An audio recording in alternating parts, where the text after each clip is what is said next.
Epic. Come on. Epic. Come on. Come on. Come on. Hey, Epic. Oh, little piglets. Come on. We really came here because we wanted a good environment, a good healthy environment with healthy food for us and our kids.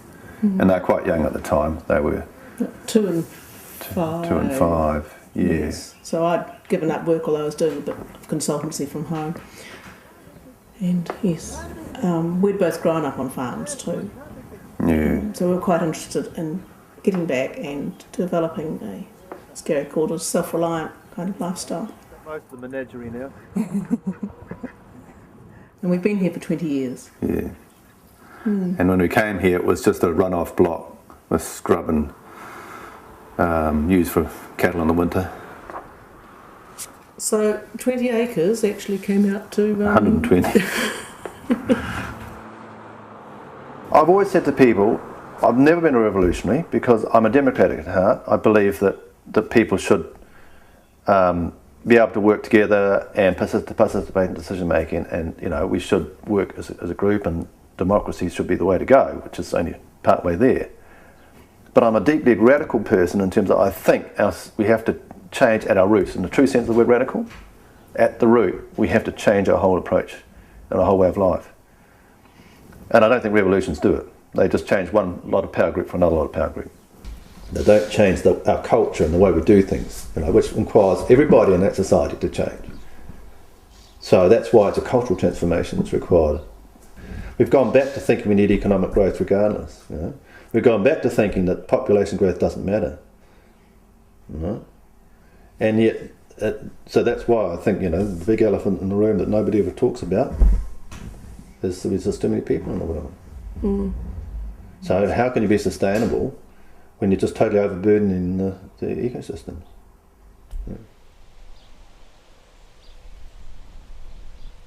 The oil will run out. The financial system will get so overburdened with debt that it will collapse. Water will run out. Water's under great stress at the moment. Lots of minerals will run out.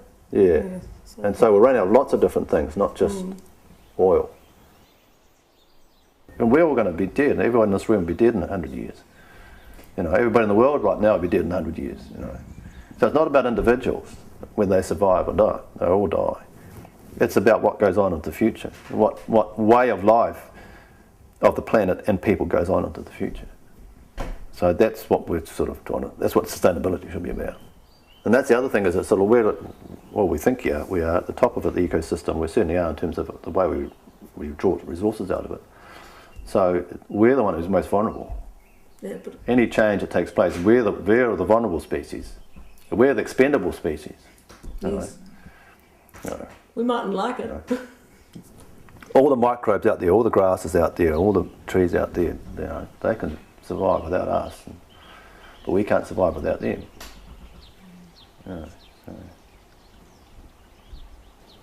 So that was quite heavy to come and do, wasn't it?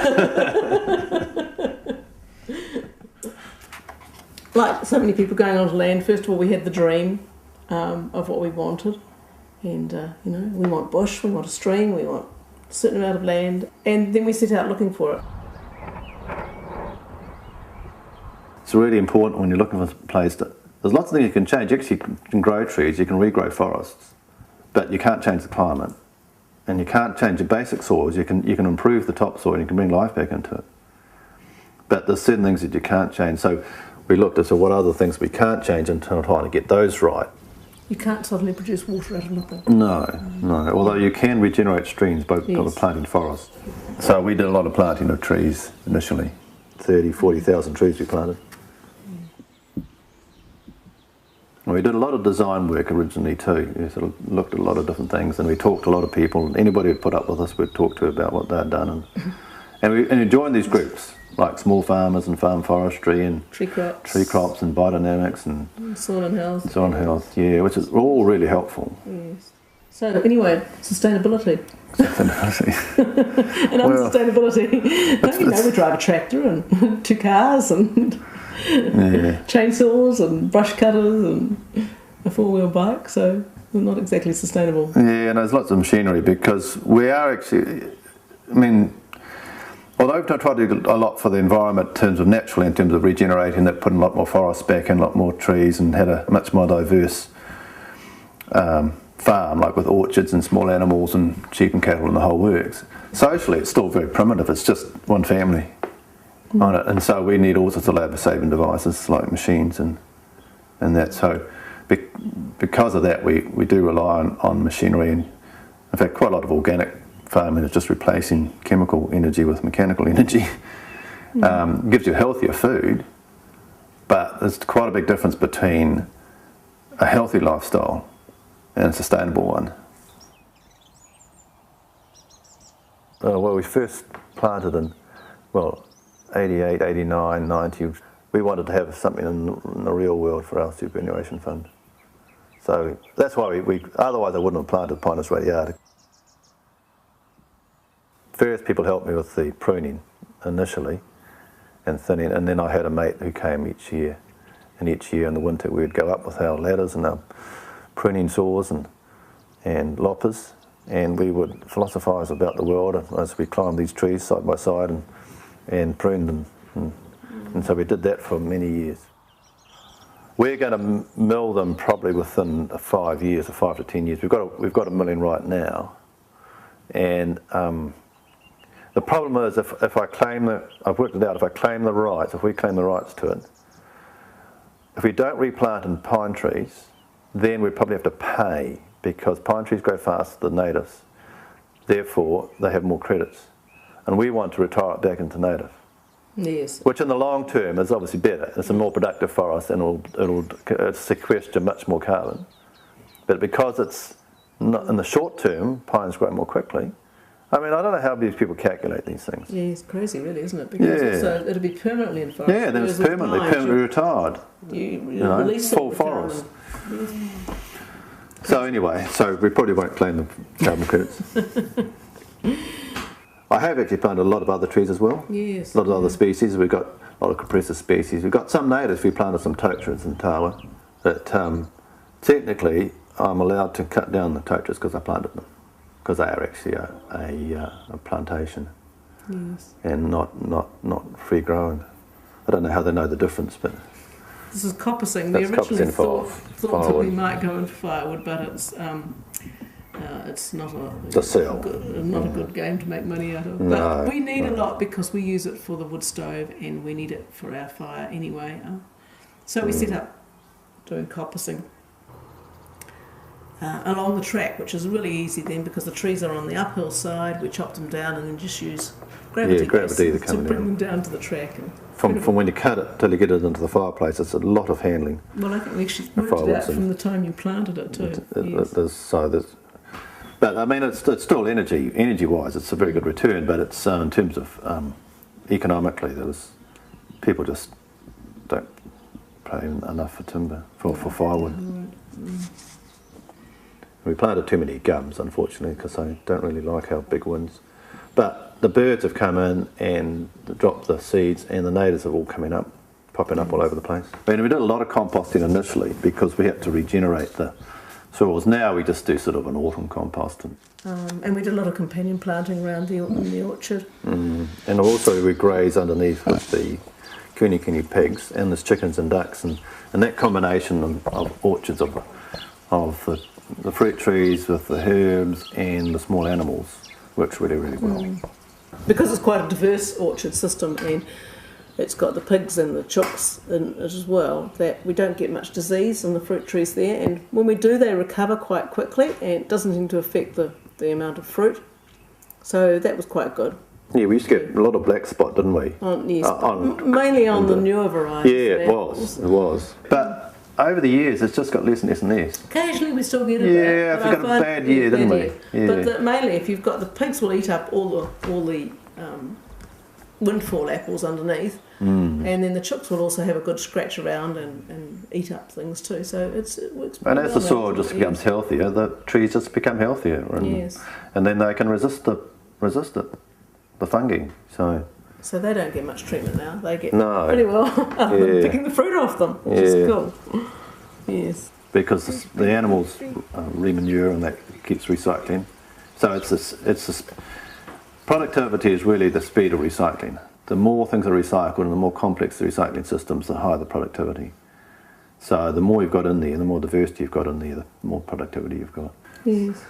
Some of the things clearly were working, because a couple of ones in terms of the health of the animals. We had an outbreak of facial eczema, and people around here were killing their lambs in particular and their sheep, and they're putting up their misery. It was really, really severe. And I was keeping a good eye on them. My lambs that I had down on the best pasture and clean pasture, and I had the ewes up the top. And I noticed a couple of them looked like they had eczema on the, they get it on their faces. And they were the sheep that were going to be culled that year.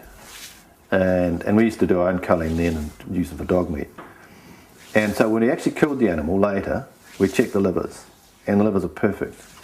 So what was the worst, the oldest, poorest ewe got a touch of it, but still recovered, right?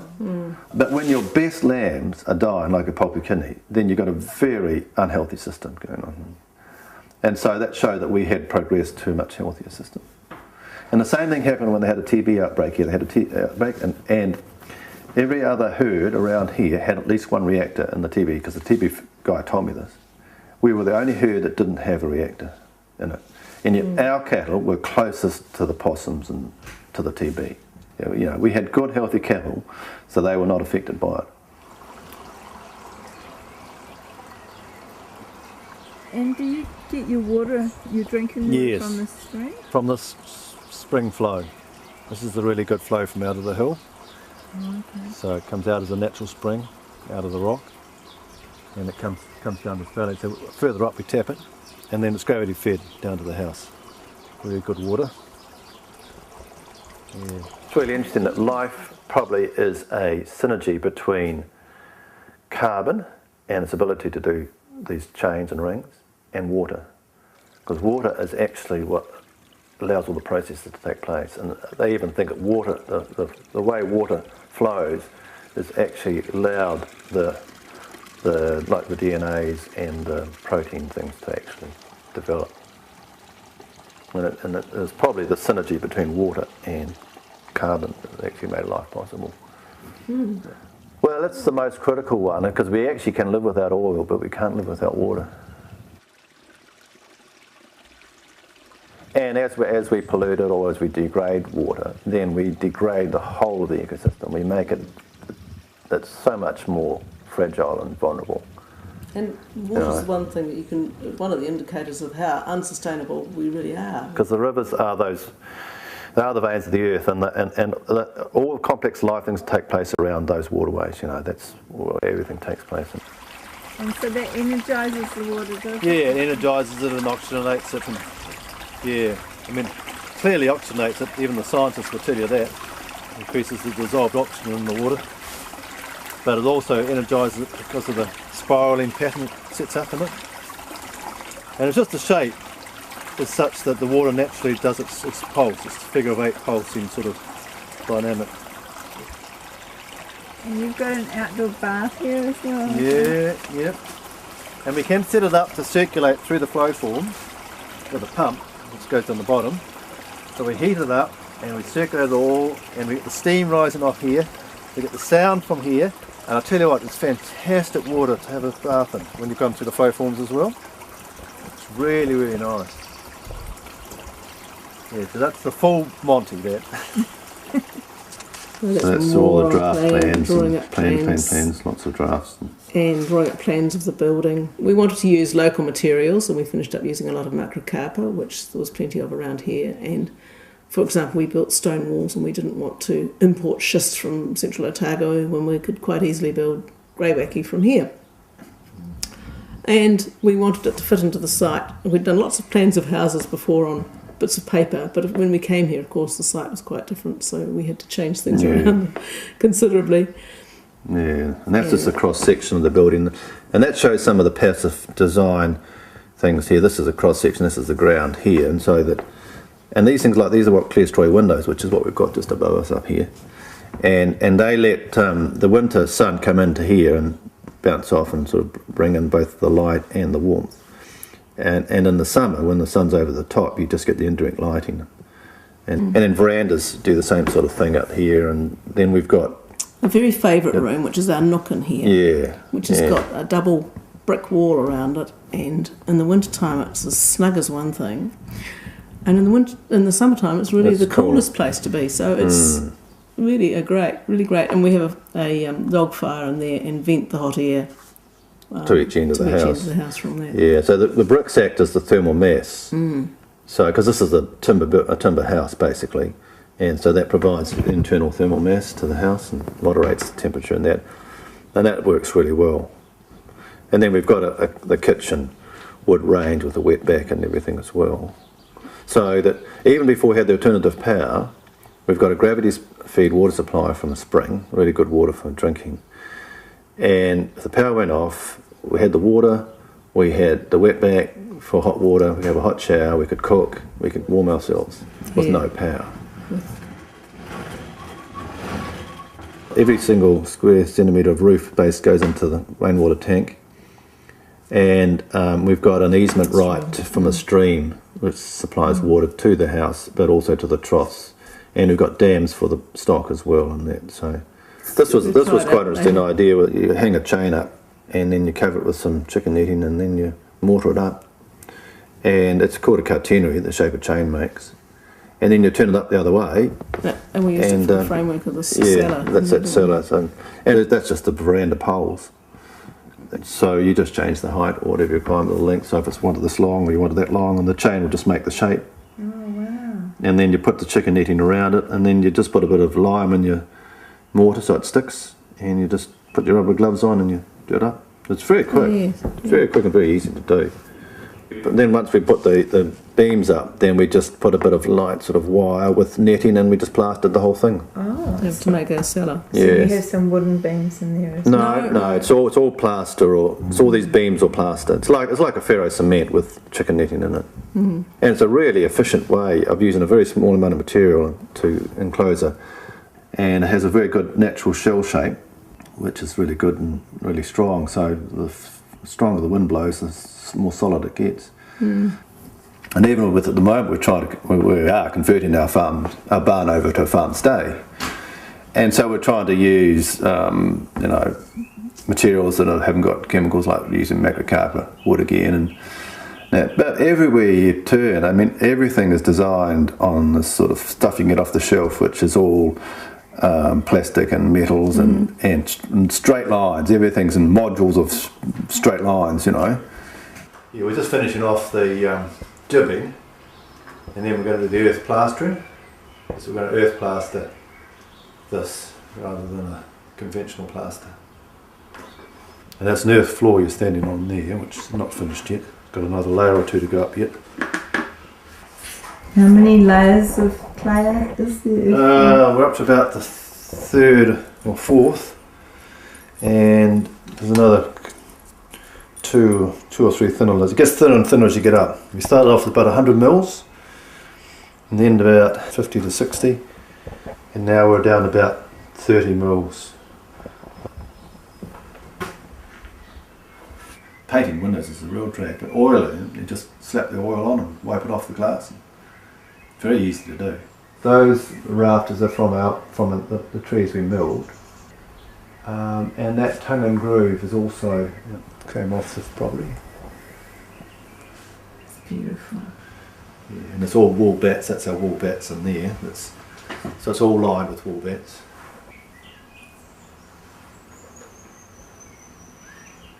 So there's not going to be any mains power in here? No, this is all alternative power. But it's mainly lighting, and as I say, if people want to have the computer on and the plugs and the cooking, and it will all be wood or gas. There'll be gas hob as well. And you've got the wet back on the cylinder too. Yeah, it really warms up really quickly because it's got this nice sort of lift up through here.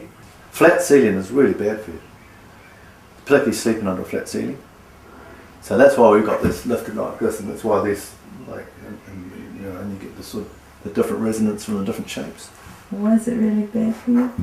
It's just, well, it's really hard to sort of pin down, but one of the things is that if you have a square box you get a lot of dead areas in it in terms of the air doesn't move properly and it sort of goes stale and it doesn't flow around properly. And you collect dust in those corners a lot more. So most sort of natural houses used to be built sort of either curves or rounds and domes or whatever. It's only because all this is industrially made that it goes into straight lines and things like that. See, these days round the windows now you've got to have this plastic stuff and metal flashings and tape with bitumen on them and things like that. But see, we made a compromise decision at the beginning because I wanted the farm stay to be consentable. So that everybody who comes and stays, I can say, you can build this. There's nothing in the rules that will stop you building this. I mean, I've had to do myself sign off our compost loo and our grey water system because I can't do that from a building consent point of view. And it's still going to have the tractor underneath and it's still got the hay underneath here. So it still has a hay shed and a tractor shed. Yeah. And the pigs sleep under here too. Tell me a bit about the composting toilet. Yeah, composting toilet is going to be actually using one of those wheelie bins. So it's very straightforward. You just have a chute that goes into that wheelie bin, open the lid, put the chute down in it from the throne, and then you put some bit of shavings are the best, wood shavings are the best to go in it. Add that in every time you do your thing. And we're going to be a bit discriminatory because the women's urine is going to go in because we need some moisture in it, but not too much. And we're going to have a men's urinal over here as well. And that's going to go into the grey water system and out there through the grey water system. And I am going to have a leachate thing I can undo on the bottom of each container to take any too much excess moisture, and it goes out to the treatment system as well. That's just a ferro cement. It's chicken netting with plaster on it, but it's a double one with cardboard in between to give it an insulation layer. So it'll be fully sealed over, apart from the vents, to keep the warmth in it as well. And it's washable. We can wash it out if we have to. We can the whole thing's because it's concrete. Right. So all you have to do when you do it is you're going to lift up the chute a bit because it goes right down into the box. Put the lid back over it, wheel it out, and take it away. Wheel another one in. Well, take the lid off, wheel another one in, drop your chute down again. All done. And you leave it like that to mature for a while, and then you can add it to your. Well, you can add it to other compost, or you can add it around your trees, like out in the shoulder belt, under the litter, and that sort of thing. After 6 months? Yeah, after 6 months. Yeah, so they're well mature. Yeah. And then we've got a big high flue, which is really good for sucking the air through. The higher the better. And we'll put one of those little spinning tops on it, they're self-spinning, you know. And we can also take the air from the room down into it to keep warmer air into it, because warmth is it generates its own warmth. And the worst time is a really cold, still day in winter. That's the time it might not properly extract air. So we will be able to put a little fan on the bottom of it, which we can turn on if we need to.